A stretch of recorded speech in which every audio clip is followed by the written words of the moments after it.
Bom dia, irmãos. O nosso mensageiro desta manhã vem lá da igreja Jardim da Vitória, né, irmão? Irmão Adalci, tá bom? Irmão, que Deus possa abençoá-lo ricamente nesta manhã, tá bom?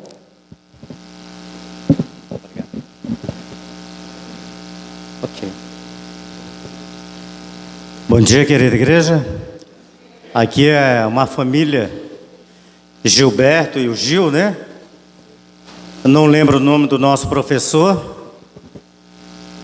Acácio, Alcindo e Alessandra. Alcindo, tá certo? Querida igreja, é um prazer imenso poder estar aqui com vocês. Eu estive aqui já tem mais de 5 anos. Eu tinha recém-chegado lá do nosso internato, do IAN, antigo IAN, é a nossa faculdade. Mas, querido, você vê como é que o tempo ele passa. E muitas das vezes o tempo passa e a gente passa e fica desapercebido da realidade do tempo.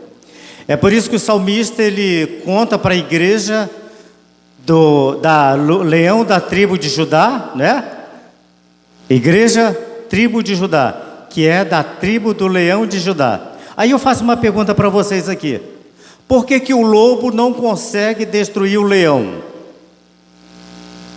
Por quê? O leão mais forte, né?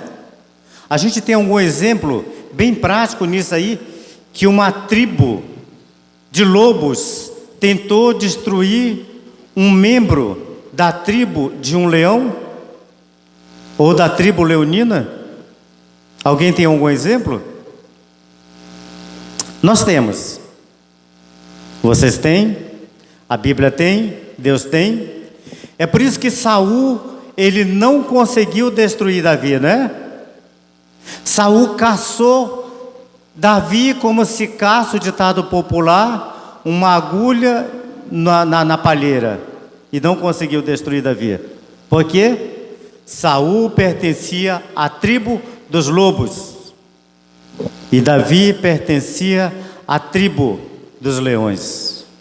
É por isso que esta igreja, queridos, ela já traz uma indumentária, né? Igreja Leão de Judá. Você vê bem a característica nata que vocês têm. E eu agrego a essas raízes exatamente a essência composta exatamente pelo Gilberto, pelo Gil, pelo nosso professor e tantos outros membros que fazem parte desta igreja. Gostoso, né? A gente saber que um dia todos nós descobriremos a tribo que nós pertencemos. Eu estudo bastante, mas até hoje eu ainda não consegui descobrir qual das 12 tribos eu pertenço. Eu sei que eu pertenço a uma delas, assim como cada um de vocês.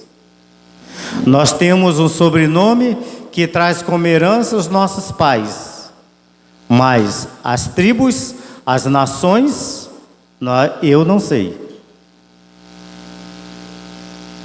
Vamos baixar as nossas frontes para fazermos uma oração? Maravilhoso Deus e eterno Pai, neste momento, mais uma vez, aqui como adoradores Teu, nós te suplicamos pelo poder do Teu Espírito Santo, que os céus desçam sobre esta igreja e que estes mesmos céus, ó bom Deus, recebam esta igreja, recebam as suas orações como incenso suave e que seja levado, ó bom Deus, até o Teu trono de graça. Te suplicamos que o Senhor nos agracie mais uma vez com o poder dos altos céus e que esta igreja, ó bom Deus, possa se tornar cada vez mais vivificada e vivificante na Tua palavra, possa estar, ó bom Deus, sendo santificada todos os dias para o encontro com Teu Filho amado Jesus Cristo. E é em nome de Jesus, o nosso Salvador, que nós oramos e nos entregamos hoje e sempre. Amém. Nós estávamos Como de costume, todas as manhãs no internato, a campainha ela toca às 5 horas da manhã. Só que lá no IAN, nós tínhamos 3 sinos, 3 campainhas. Uma era de um trem que ele saía de São Félix e se dirigia até Itabuna. 15 para as 5, ele saía cortando aqueles dormentes, batendo um barulho, né, já ensurdecedor. Muitos de nós já era despertado pelo primeiro sino, pelo primeiro alerta. Logo em seguida, 5 para as 5 da manhã, vinha o segundo, que era um burrinho que no pátio ali do IAN, ele cantava, cantava e cantava. E o terceiro era a campainha em que a reitoria já passava em todos os apartamentos, todos os alojamentos, já despertando alguma pessoa que ainda estava um tanto sonolenta.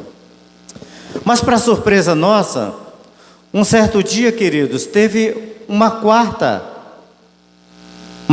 trombeta, um quarto toque, por volta de 9 horas da manhã. Estávamos todos nós estudando, quando em dado momento o sino tocou. Ele tocou e tocou e tocou e repetidas vezes, assim como aquela grande trombeta que vocês daqui a alguns dias estarão ouvindo, quando os céus começarem a se desencortinar e os anjos dizendo: Igreja do Leão da tribo de Judá, Jesus está voltando. Essa trombeta vocês vão ouvir daqui a poucos dias. E esse quarto sino, queridos, ele tocou e em dado momento veio o aviso da central telefônica. Queridos alunos, nós pedimos a todos vocês que saiam de suas salas e se desloquem até o pátio, onde o nosso reitor quer ter uma conversa com todos vocês. E muitas pessoas já começaram a fazer perguntas, o porquê daquela reunião que não tinha sido dita no café da manhã. E nós nos dirigimos para lá. Mais de 2.000 pessoas ali, esperando o diretor, né, o reitor. E ele chegou, pegou o microfone, cumprimentou todos nós e falou o seguinte: meus queridos irmãos, a nossa irmã Isabel, ela está querendo ver vocês. Ela não conhece todos vocês, mas ela gostaria de olhar no rosto de algumas das pessoas que irão se deslocar daqui até São Félix. E ela quer contemplá-lo, pelo menos pela última vez. E nós corremos, queridos. Muitos de nós fomos para lá. Uns de charrete, uns de bicicleta, de moto, de carro, outros de ônibus. E chegamos lá em São Félix. Quando nós chegamos lá estava a nossa irmã Isabel, prostrada no leito, na cama ali na sala. Já muitas pessoas já estavam ali, muitas chorando, muitas desesperadas, muitas se abraçando, muitas perguntando por quê. Por que que isso aconteceu tão rápido com ela? E o nosso querido irmão Davi, ele chegou e se debruçou sobre sua mãe. E sua mãe, olhando para ele, abraçou e disse assim: meu filho, eu quero lhe pedir uma coisa, antes de eu ter que dormir. Olhe lá para o canto. Lá está o seu irmão, que retornou para os braços de Jesus. Mas agora vem o meu convite, vem o meu desafio e vem exatamente o trabalho que vocês terão que fazer.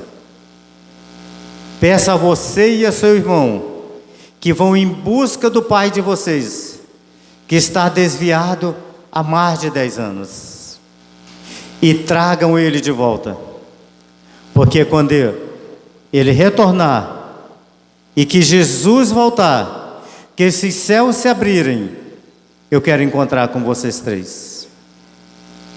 Queridos, e dito essas palavras, a nossa irmã Isabel, ela dormiu. Sabe o que é ter a certeza de que Jesus voltará? De que Jesus está voltando? Mas Jesus está voltando, queridos, para buscar vocês. É por isso que ele prometeu em João 14, eu vou, mas eu volto. E a hora que eu voltar, eu quero tomá-los em meus braços. Esta é a grande promessa. E este será o maior evento e o maior dos cumprimentos da pessoa maravilhosa de Jesus. Quando esse céu se abrir, queridos, em passes de mágicas, todos vocês ascendendo para os céus, e aquele anjo protetor que tem protegido você durante todos esses anos, ele ali do seu lado e você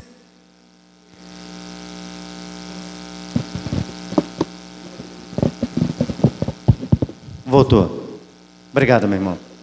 Você levitando com esse anjo, e quando chegar lá nas mansões celestiais, Jesus poder abraçar cada um de vocês. Vocês já imaginaram isso, essa cena? Vai ser maravilhosa, né, irmã? Linda. Como muitas pessoas dizem, será um momento ímpar.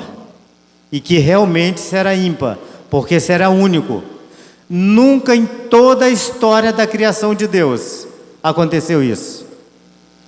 Um corpo enorme de pessoas ascendendo para os céus. Nós conhecemos o caso de Elias, de Enoque, de Moisés, né? Não que o Moisés tenha ascendido de forma corpórea, mas que os dois foram físicos. E como a Bíblia nos descreve, Jesus tomou Moisés e disse: vem para cá, você é meu. É por isso que a Bíblia nos classifica isso, queridos, como aquele grande dia em que muitos e muitos serão ressuscitados, chamados para estarem com Jesus e com vocês lá nas mansões celestiais. Mas eu faço uma pergunta aqui também. Alguém pode dizer para nós quando foi que Deus apareceu para as pessoas e que elas fugiram de Deus com medo de Deus? Alguém pode nos narrar um exemplo desse? Jesus apareceu e as pessoas correram, ficaram com medo? Alguém quer falar isso para nós? Aonde? A ressurreição. Mas quando Jesus, ele veio, Jesus Deus, Jesus o Criador, e que no que ele apareceu no final do dia, as pessoas que estavam ali, elas fugiram. Alguém quer arriscar? Adão e Eva? Muito bem, irmã. Adão e Eva. Você vê que foi o primeiro momento, e o único, na verdade, em que Deus aparece, a pessoa maravilhosa de Deus, Jesus Cristo, aparece e Adão e Eva fogem. Vamos ver aqui no livro de Gênesis, no capítulo 3, e o versículo 9 e o 10. Vamos fazer uma leitura?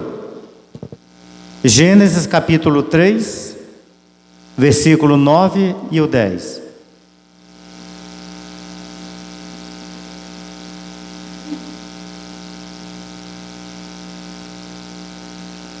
Todos acharam?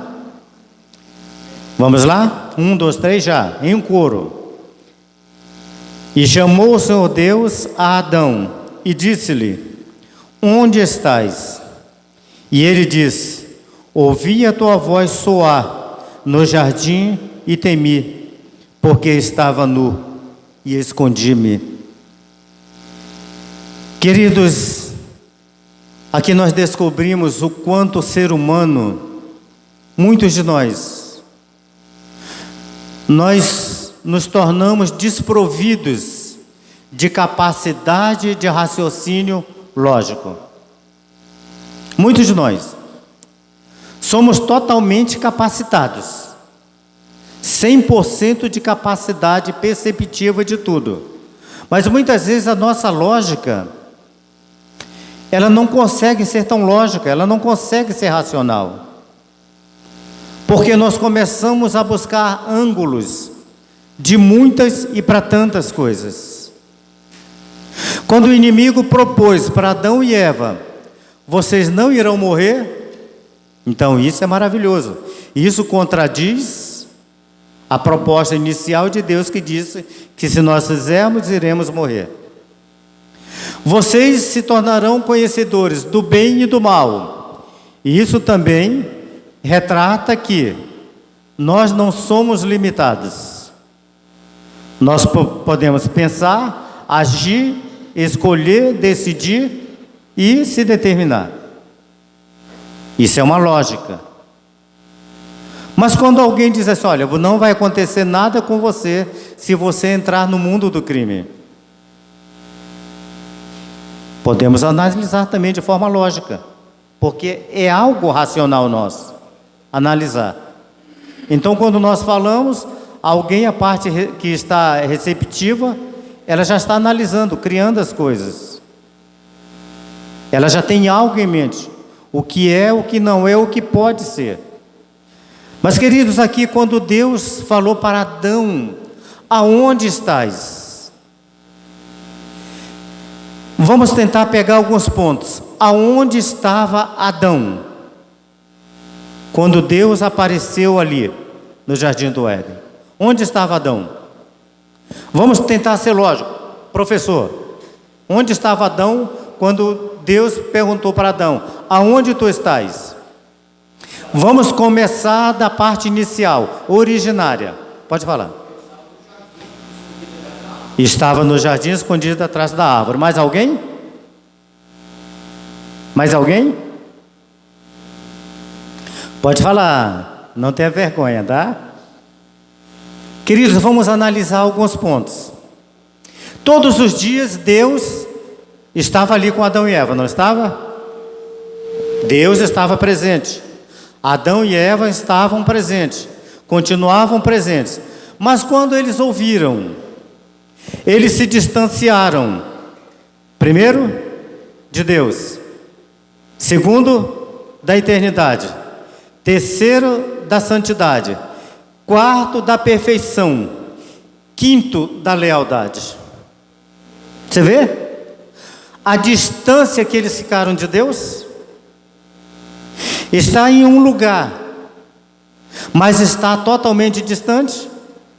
Então Deus, quando diz para Adão, pergunta para Adão: Adão, aonde tu estás?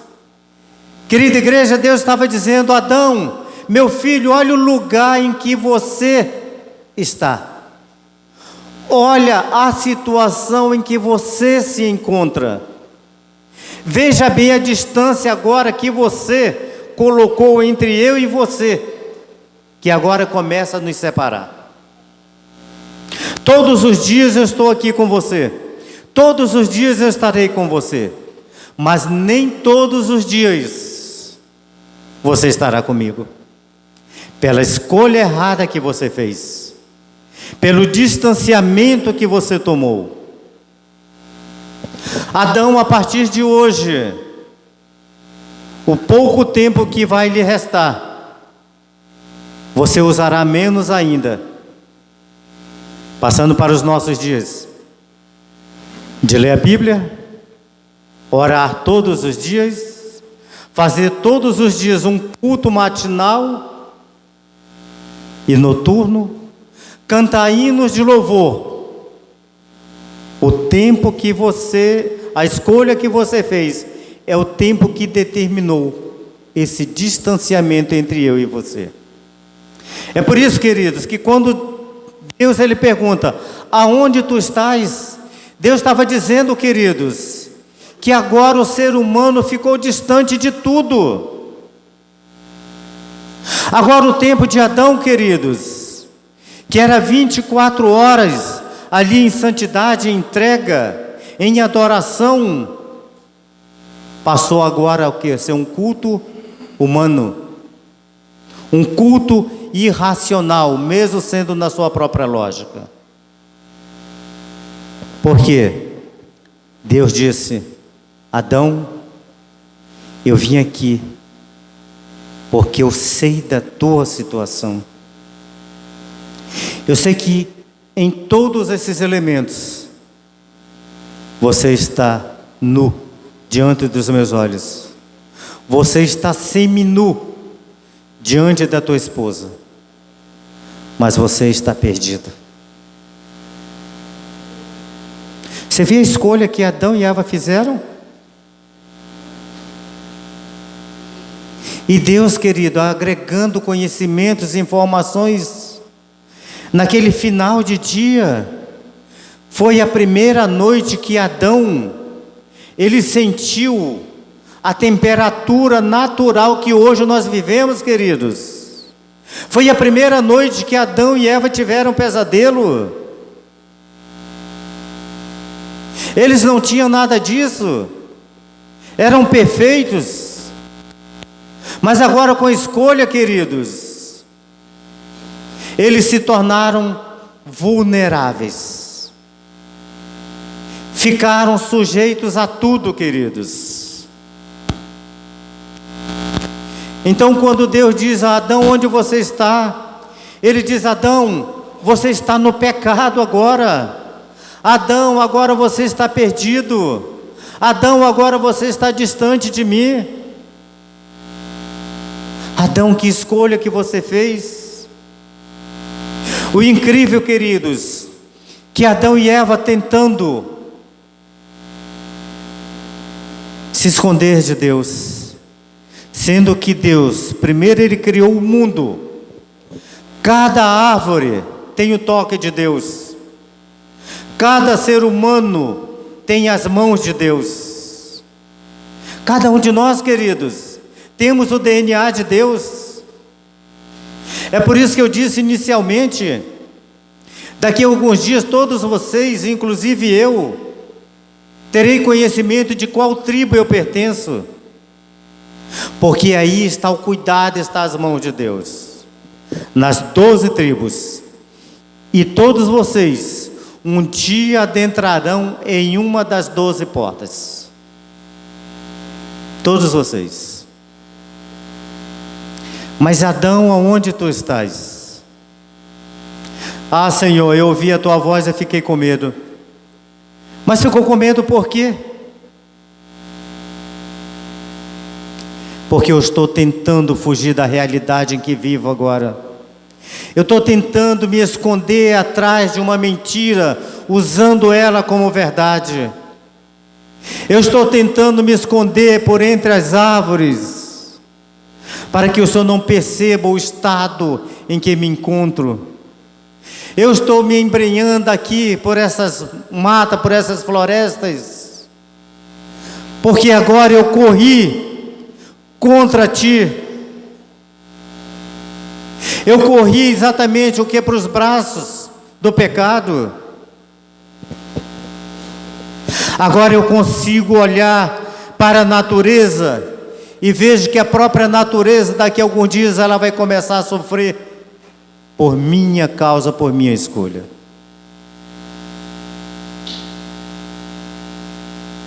E, queridos, um dos sofrimentos também de Adão e Eva foi quando eles viram as duas coisas mais lindas que eles tiveram, que foi Caim e Abel. Ter que sepultar um e ver o outro se tornar fugitivo.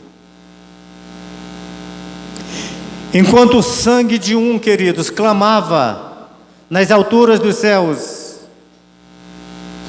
o outro tenta se esconder, porque não queria que Deus soubesse, que Deus visse e que Deus tomasse provisão daquele atentado, daquele crime. Você vê, queridos, que nós estamos tentando maquiar a pessoa de Jesus, se esconder de Jesus. Muitos de nós, queridos, estamos nos escondendo atrás de uma falsa verdade, de uma falsa fé, de uma falsa entrega, de uma falsa renúncia, de uma falsa santificação. Queridos, o que Deus mais quer de você e eu, todos os dias, é uma entrega genuína, é uma entrega total, é que nós nos entreguemos confiadamente a Ele do jeito que somos, do jeito que estamos. Ele não quer, queridos, que nós nos entreguemos de forma parcial, porque nós não iremos parcialmente ir para os céus. Quando nós vimos, se teu olho direito se escandaliza, arranca ele, e vai lá só com um olho, uma perna, vai lá sem uma perna. Eu vou estar de braços abertos para te levar para os céus? Não, o céu é lugar de perfeição, queridos.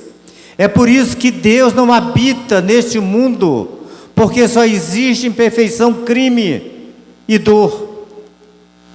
Então Deus habita no coração de todos vocês, à medida que cada um de nós se entrega de forma genuína à pessoa de Jesus. Tudo que Ele quer é um coração puro. Ele quer um coração que esteja sangrando, porque Ele é capaz de curar, de sarar.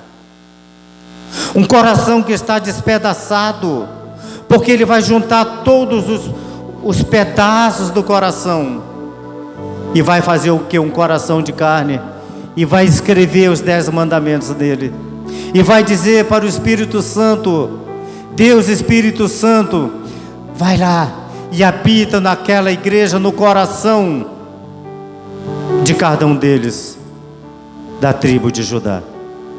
Vai lá. E o Espírito Santo, queridos, o que Ele mais quer é isso, uma oportunidade sua e minha, porque Ele é capaz de fazer a varredura, Ele faz a limpeza, Ele limpa todas as arestas, aquelas brechas que nós estamos deixando para o pecado, Ele vai lá e fecha, com delicadeza, com amor, com tato e com carinho. Mas Ele quer um coração puro seu, um coração puro meu. É por isso que nesta manhã, querida igreja, Ele pergunta: igreja do Leão de Judá, onde tu estás? Como tu estás? Como você ficou? O que você está escolhendo para a sua vida de melhor? Veja o resultado que pode acarretar na tua perdição, mas veja a escolha que pode te levar à salvação. Aonde tu estás, igreja do Leão de Judá? Aonde tu estás? O que tu está fazendo de melhor para ti? O que você vê em mim que eu ainda não consigo fazer por você, sem que você permita? Aonde tu estás, igreja do Leão de Judá? Talvez, queridos, tenhamos muitas lutas, muitos desafios, mas talvez durante esta semana nós intrigamos com alguém, brigamos com alguém, brigamos conosco mesmo, e não conseguimos sair, dar passos para a vitória, dar passos para Cristo, dar passos para o sucesso, dar passos para a libertação, dar passos para a santificação, porque todos esses passos, queridos, serão passos para a glorificação quando Jesus voltar. Todos os passos que você der para frente e para o alto são passos para a eternidade. A pergunta, queridos, que Jesus fez ali para Adão: aonde tu estás? Na minha família levaram 95 anos. Veja bem, eu não tenho tudo isso, mas na vida da minha avó levaram 95 anos. Eu tinha 2 tios, Davi e Dalmi. 2 tios gêmeos, com as mesmas características. Só que Davi era mais ativo. E quando completou ali seus 2 anos, nessa época ainda se confeccionava óleo, até algum tempo atrás também, óleo com lata, né? Era lata, agora que passou para o plástico. E o meu tio, um dia, Davi, ele confeccionou um violão para ele. E todos os dias, na sua infantilidade, na sua genuinidade, mas na sua pureza, ele cantava hinos. E meus avós ficavam intrigados. Mas como? Não tem ninguém da nossa igreja que é crente? E por que esses 2 meninos, com 2 anos, cantam louvores? Queridos, quando meus tios, eles completaram 4 anos, Davi chamou meus avós e disse assim: papai, mamãe, daqui a um ano, eu serei recolhido para os céus. A minha avó, que era mais áspera, ela olhou para ele e disse assim: você está ficando doido, menino? Você com 4 anos falar uma loucura dessa? E Davi disse: não, é verdade, mãe. Porque todos os dias, quando eu vou me deitar, eu converso com Jesus. E Jesus diz que este mundo não é para mim. Este mundo está uma podridão. Esse mundo está perdido. Esse mundo está um lixo. E que Ele terá que me recolher. E marquem esta data, daqui a um ano. Eu quero que todos vocês, juntamente com os meus amiguinhos, estejam aqui. E os dias foram passando, queridos. Quando faltava um mês, ele saiu pelos vilarejos, chamando os coleguinhos, os amigos dele, para aquele grande dia. E alguns coleguinhas riram, caçoaram do seu posicionamento. E chegou aquele dia. Família, amigos, todos ali presentes.